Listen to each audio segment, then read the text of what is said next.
Where we about to go? I ain't about to go nowhere. You about to go. What you mean? Why are you putting my clothes in my... Yes, bro. I told you repeatedly, Abby, like, you won't, like, you keep in contact with ex-boyfriends and stuff like that. Like, we're not about to do that. All you had to do was delete it, and we would have been happily ever after. So, yeah, you about to go. I ain't going nowhere. Okay, so basically you just telling me that you're insecure. No, it's not that I'm insecure. It's just a respect thing. When you're dealing with somebody that does a lot,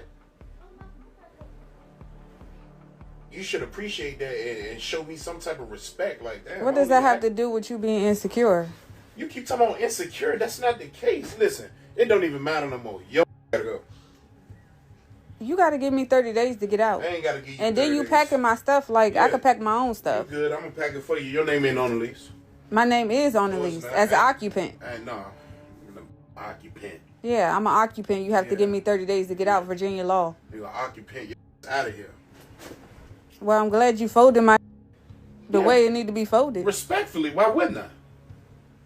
No, it just don't make sense that men are like that. Sense. No, men these days are very insecure. Listen, it's not about men these days. I'm not them. When you go to the club, do I say anything about you being in the club? I'm putting you out very respectfully and humbly. You can humble your out too, because if I got to get out, you and the dog and the kids getting out. That don't make that make sense. I'm making it make sense. That don't make sense. I'm making it make sense. Matter of fact, I'm gonna just leave the kids here. That's cool, but is you gonna leave respectfully? No, I'm not gonna leave respectfully. I'm leaving disrespectfully. Either way, you're gonna have to go, whether you want to leave respectfully or not. Well, I guess we going together. No, I ain't going.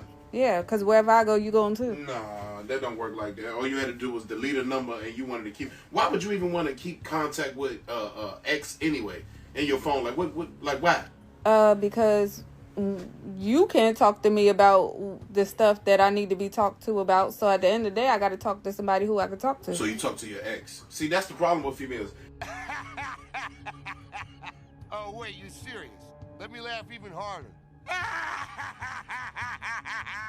Would you? You better off sitting there talking to Coco, sitting by the cage. Listen, at the end of the day, I'm not leaving. So you're going to have to give me a 30-day notice or something. I'm not giving you nothing but your suitcase and your... Okay, well, we're going to see when the police come. When the police come? Yeah. The police? I ain't calling the police. I'm calling the police because you can't kick me out. You have to give me 30 days. You're not about to bring no police here. Yeah, my mother's a lawyer. I know all about this. I ain't tripping about none of that. Yeah.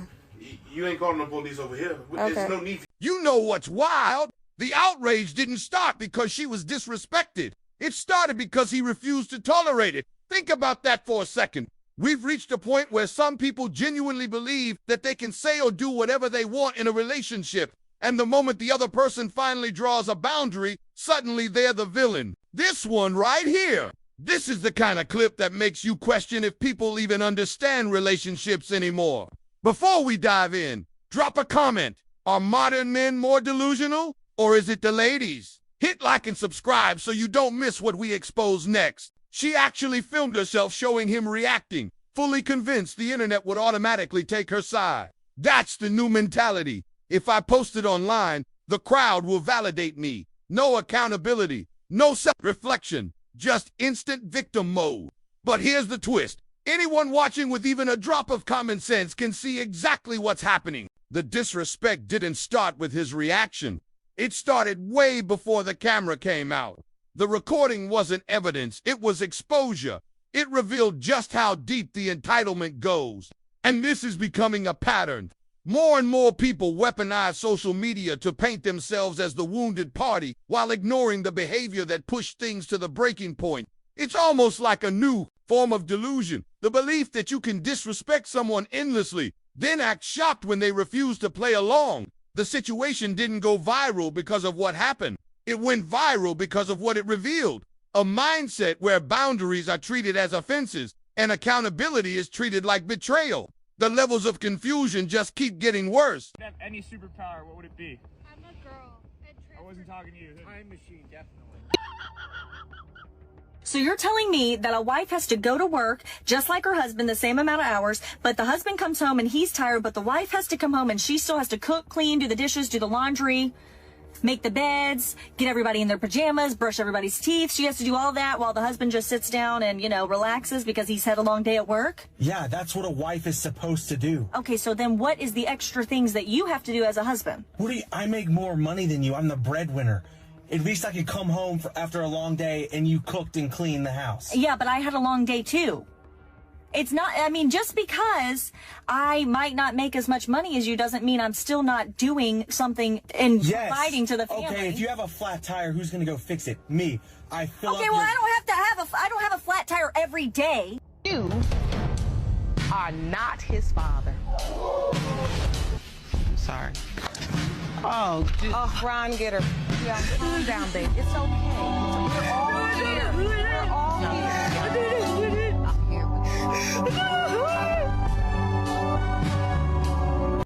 Mr. Parker, you. I had a dream. I got everything I want. Are not Nyla's father. Oh my God. I'm sorry. It's like a whole year wasted. As long as I'm here, no one can hurt you. Mr. Hawkins, you are not her father.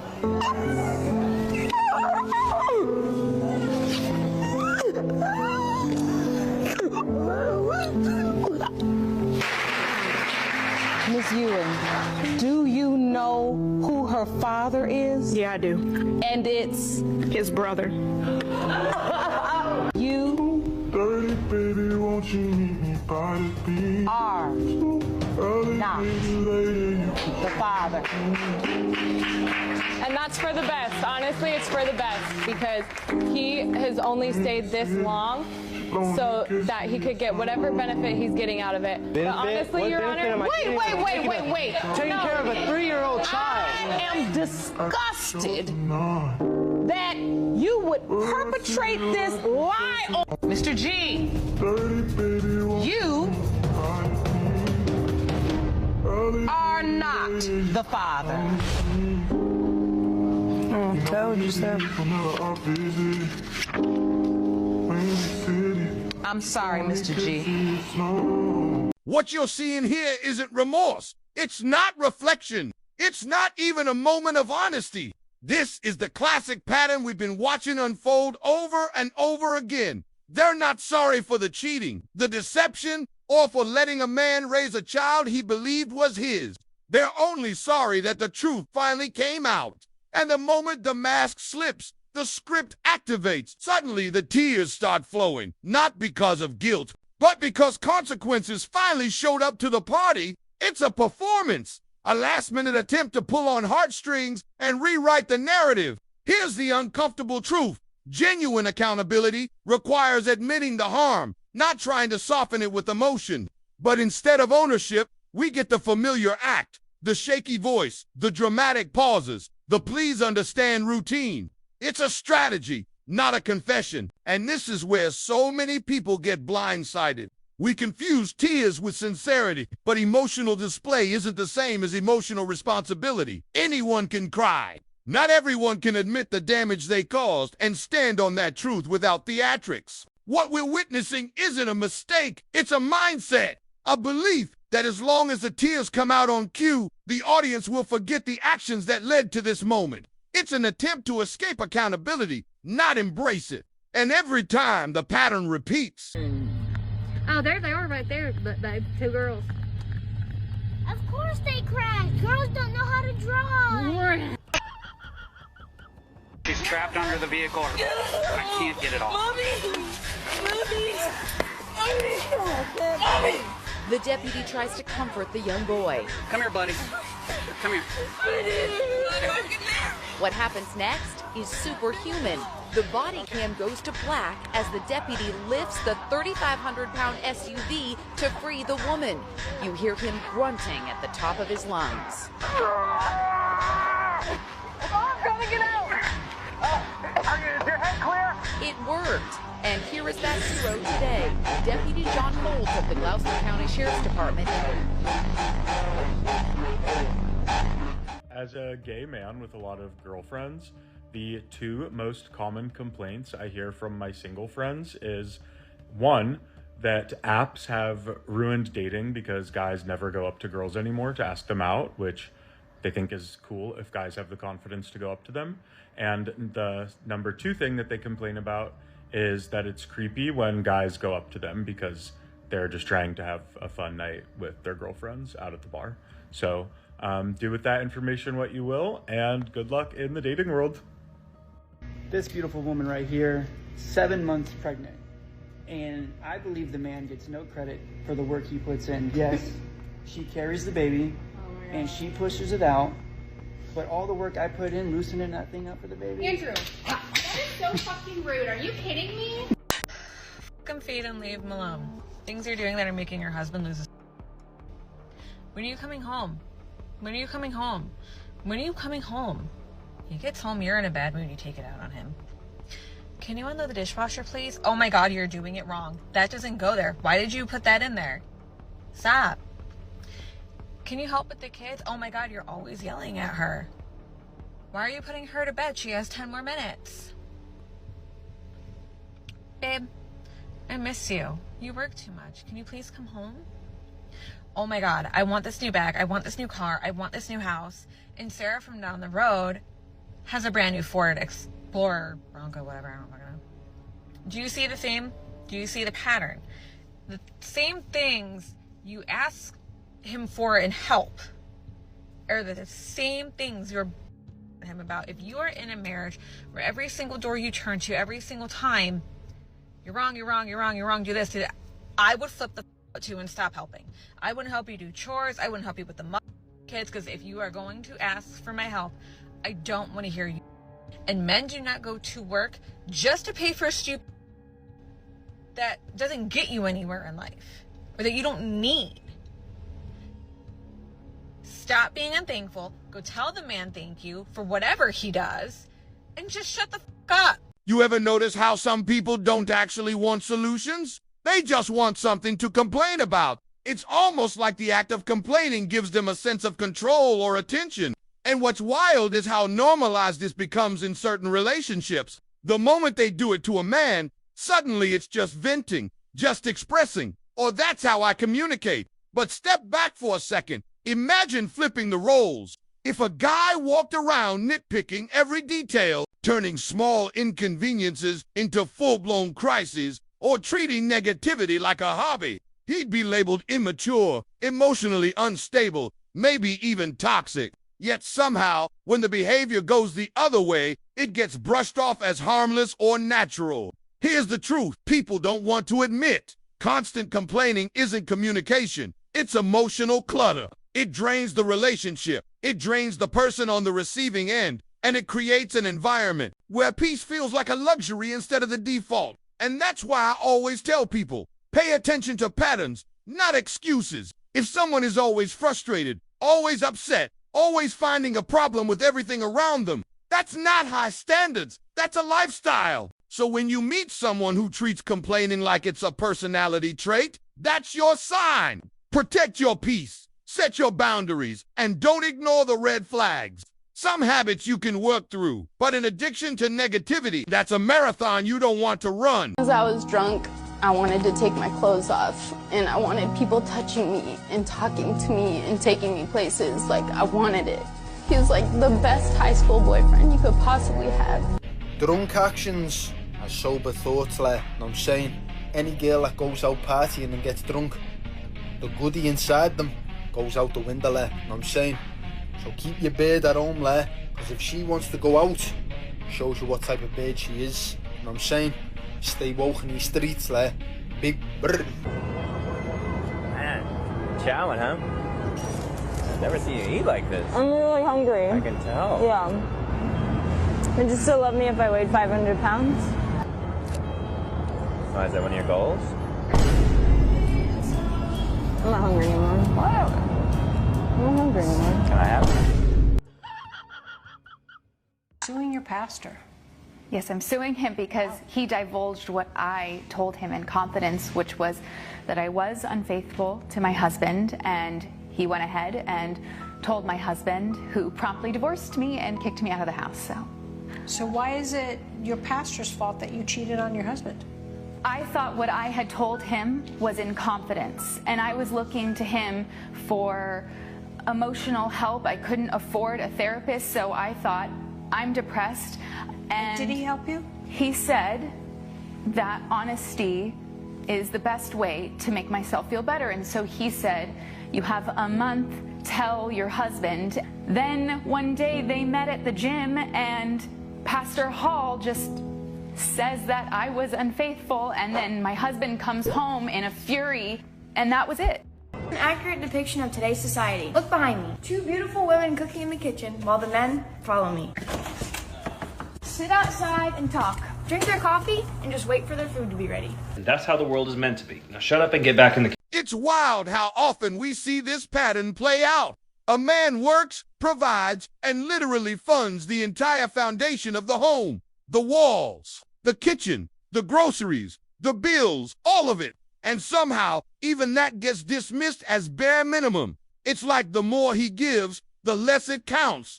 The expectations don't just rise, they inflate. Because in her mind, he isn't just supposed to contribute, he's supposed to carry everything. The finances, the effort, the emotional labor, the chores, all while she contributes nothing in return. And the scary part, some genuinely believe this is normal. They think the relationship is a one-way street where the man gives and gives until he's exhausted, while she simply exists. But it doesn't stop there. In the next clip, we see a whole new layer of the entitlement mindset. You've got a woman upset because someone flaked on her, and she's painting it like she's the victim of some tragic injustice. What she conveniently forgets to mention is the tiny detail that matters most. The person who flaked was her ex, the same ex she cheated on. And this is the part that exposes the mindset. She truly believed that reaching out again would magically erase everything she had done. Like one call or one text was supposed to undo betrayal, rebuild trust, and reset the entire relationship back to zero. No self-reflection, no accountability, just expectations. It's the same pattern across the board. Minimize what they did, maximize what he should tolerate, and then they're shocked when reality doesn't play along. This is a video to the guy who flaked on me on our date. I just wanted to show you what I was going to bring to you. Now you're ghosting me last minute. So weird. So childish. So, I'm Latina. I got you some tacos. Really good. From my favorite tacos place. I made you some homemade horchata. Agua horchata. Because you said you liked that, and I made it. And some Mexican corn muffins with honey butter. Handmade.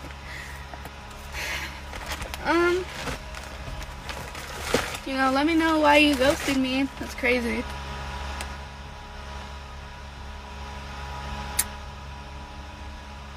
I already crashed out, you guys, but yeah. You can only imagine how that shit feels. All you had to do is answer the phone. At the end of the day, it really comes down to something painfully simple. All she had to do was stay faithful. That's it. No complicated strategy, no impossible expectations, just honor the relationship she agreed to be in. But instead of choosing loyalty, she chose the shortcut. And now she's shocked that the consequences didn't disappear just because she wanted a second chance. It's almost ironic. People will go out of their way to damage something meaningful and then act confused when the other person refuses to rebuild it for them. Trust isn't a light switch. Once you break it, it doesn't reset just because you suddenly regret losing the benefits of the relationship. And this is where the disconnect happens. They focus on the apology, the tears, the "I messed up," as if that alone should erase the impact. But for the person who was betrayed, the words don't undo the nights they questioned themselves, the stress, the doubt, or the hit to their confidence.